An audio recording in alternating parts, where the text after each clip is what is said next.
Deep Fear was released in 2023. This is directed by Marcus Adams, and it's written by Robert Capelli Jr. and Sophia Eptamenitis. And we have a cast including Mãdãlina Ghenea, I apologise if I've mispronounced that, Ed Westwick, Macarena Gómez, and various others. And it was very, very, very slow. But eventually it ended up being an okay experience.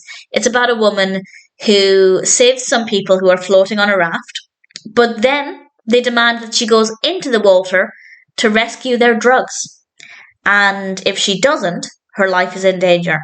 But if she does it, her life is also in danger because of what's swimming in the water. So she's in a bit of a difficult situation, and I'm not going to say what happens, of course, but I was curious enough.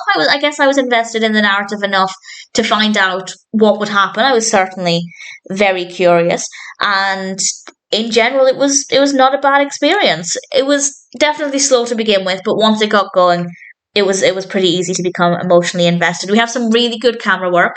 The underwater scenes are really beautiful.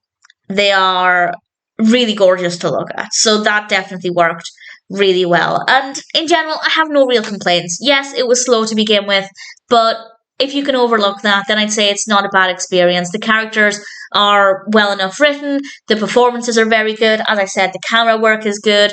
The underwater scenes are very well done. And in general, I'd say it's a little more than an okay experience. I'd say it was a pretty good experience. If it sounds like a film for you, then I'd say it's definitely worth watching. I like the fact that we have the additional threat, because I like watching horror films and thrillers where we have underwater scenes, because that scares me.